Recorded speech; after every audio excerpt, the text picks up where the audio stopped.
Bismillahirrahmanirrahim. Assalamualaikum warahmatullahi wabarakatuh.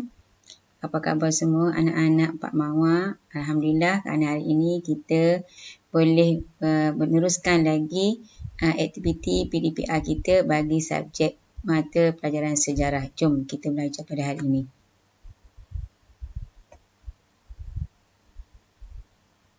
Okey, kita mulakan hari ini dengan membaca doa sebelum belajar dulu. Okey, bismillahirrahmanirrahim. Allahumma aftah alaina hikmataka wa anshur alaina min khazaini rahmatika ya arhamar rahimin. Alhamdulillah. Okey, cuba ingat kembali kepada polisi tinggal laku yang biasa kamu baca dalam kelas. Okey. Serunya kita ingat kembalilah mengenai SSBC atau sekolah kita sihat, selamat, bersih dan ceria. Pastikan kamu hari ini sihat, bersedia untuk meneruskan aktiviti pelajaran, dah mandi, dah ceria, dan kita teruskanlah aktiviti kita pada hari ini. Terlebih dahulu, cikgu ingatkan kembali mengenai PBD iaitu pentaksiran bilik belajar, TP1, TP2, tahap penguasaan 3, 4, 5 dan 6. Jadi untuk hari ini kita akan belajar mengenai apa yang telah kita belajar sebelum ini dan kita sambung lagi. Okey, untuk hari ini Khamis 17 bulan 6 kita tengok apa yang kita akan belajar pada hari ini. Okey. Ini gambar apa?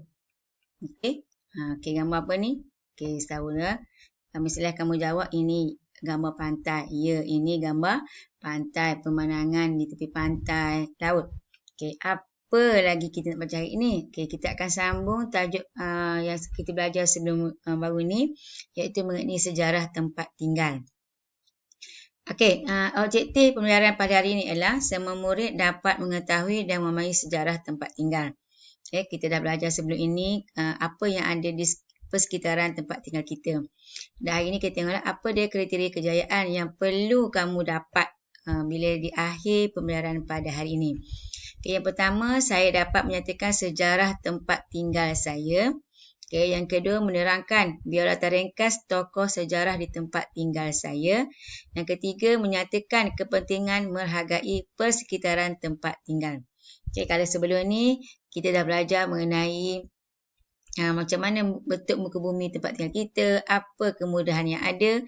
Hari ini kita akan teruskan dengan belajar mengenai apa sejarah tempat tinggal kita. Iaitu di Kijal, di kampung Kijal lah. Okey. Baik. Okey, kalau kamu lihat tajuk ini terdapat dalam buku teks kamu muka surat 50-51. Iaitu sejarah tempat tinggal. Okey, di sini saya dapatkan sikitlah maklumat untuk kamu. Kalau kamu lihat dalam laman web ataupun laman sesawang atau dicari di internet, kalau kita tulis je Kijal, dia akan keluarlah. Di mana kita maklumat mengenai satu tempat itu terdapat di laman sawang yang ada. Di kemudahan yang ada di internet lah. Okay, jadi sejarah nama Kijal ni berasal daripada sepohon sepohon pokok yang dipanggil pokok Kijal yang tumbuh di atas bukit Kijal. Okay, jadi kalau kalian lihat di sini, Kijal ni, nama Kijal ni, apa dia Bandar Baru Kijal. Okay, Bandar Baru Kijal merupakan sebuah projek yang dibina di pedalaman oleh Datuk Seri Ahmad bin Said yang memimpin Terengganu sebelum ini. Okay. Jadi ini dah sebut sikit lah. Apa dia kampung penunjuk Kijal? Kampung penunjuk Kijal atau kampung penunjuk merupakan sebuah kampung yang terletak di tengah-tengah di antara kampung darat, kampung tengah dan kampung Iban. Kampung ini menjadi sebuah tangki simpanan air yang tinggi di antara kampung-kampung terdapat di pedalaman Kijal. Okey, masa maklumat lama ni masa ni penduduk dia berjumlah 277 orang. Tapi sekarang dah ramai dah, Okey, seterusnya yang mengenai sejarah tempat tinggal ni merupakan aksi kita yang pertama lah. Okey, lepas tu apa lagi persekitaran kita yang ada di kawasan Kijal? Kita ada Awana Kijal.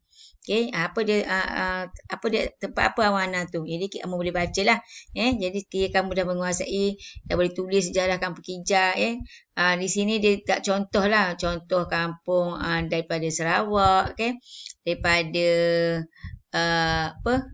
Sabah, macam-macam. Ini sejarah tempat orang. Tapi ini Kijal ni adalah sejarah tempat kita tinggal. Jadi kalau kamu dah menguasai, bermakna kamu bolehlah menguasai SC1. Okey. Baik, untuk aksi yang kedua ialah kamu mesti menerangkan tokoh sejarah yang terdapat di tempat kamu. Kalau lihat dalam contoh buku teks ni, tokoh setempat dipanggil, maknanya dia bagilah kalau tempat di Sabah tu, di Sarawak tu, siapa dia. Tempat, maknanya tempat yang ditinggal tu, siapa tokoh. Tokoh ni adalah merupakan orang yang kita nampak dia memberi sumbangan yang besar kepada tempat tersebut. Jadi kita lihatlah, tengok contoh tokoh yang saya bawa kepada kamu ni ialah itu mesti semua kenal kan.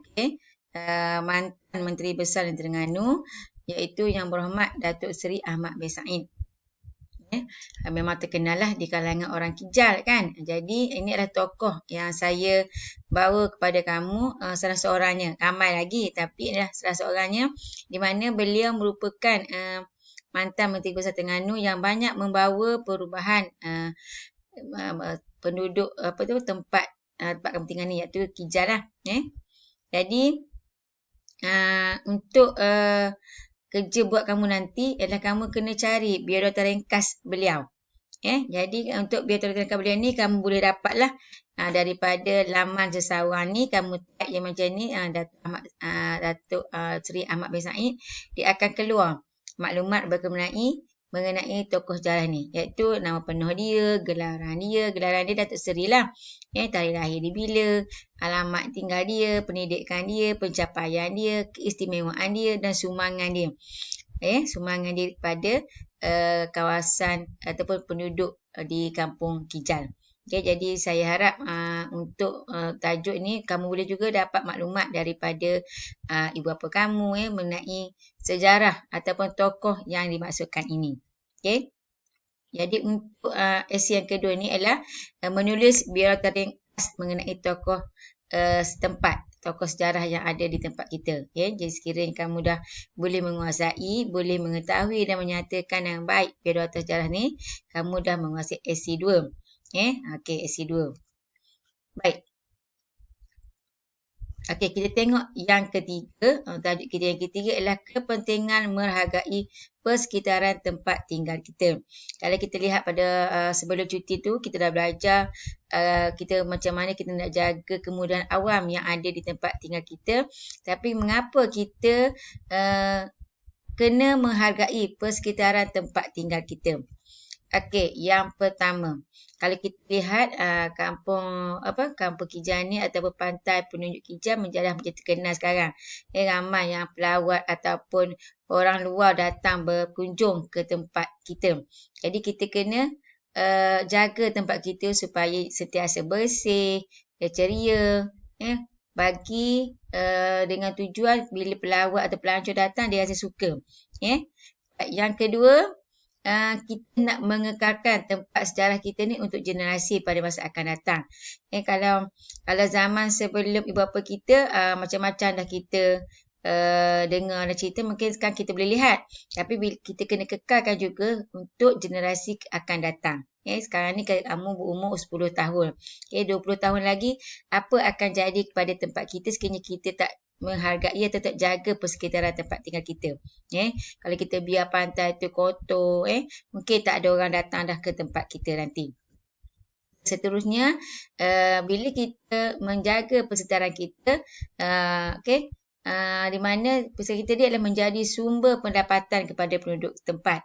Kita tahu di sekitar Kijal ni dia ada tempat lemang yang menjadi terkenal kan, kalau orang nak balik ke Kuantan ke Terengganu kan mereka mesti beli lemang.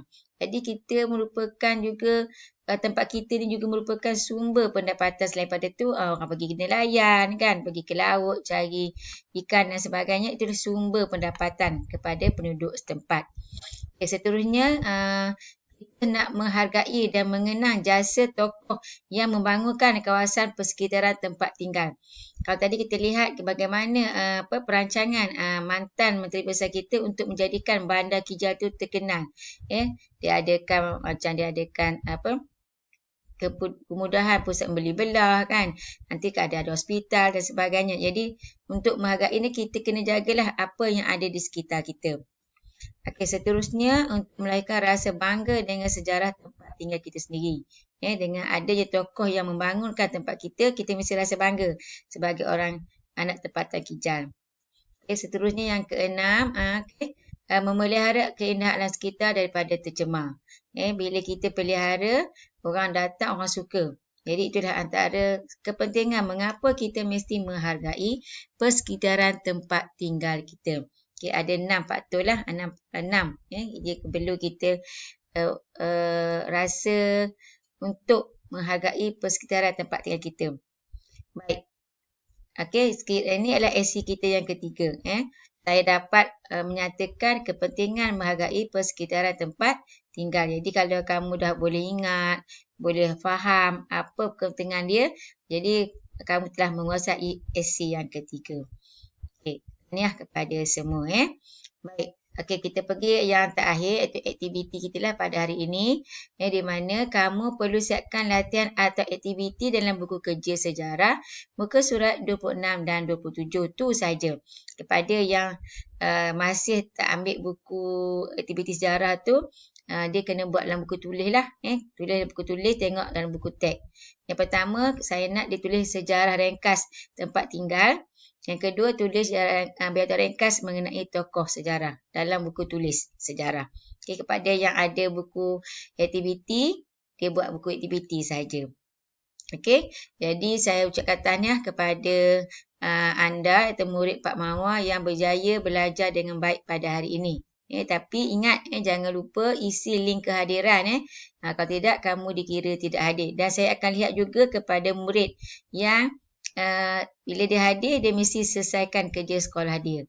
Kerja sekolah dia. Jadi kita ada 2 hari, Jumaat, Sabtu nak jumpa pada hari Khamis tu, kita akan kamu boleh selesaikan kerja sekolah yang diberi oleh saya. Jadi untuk sekian untuk hari ini. Assalamualaikum.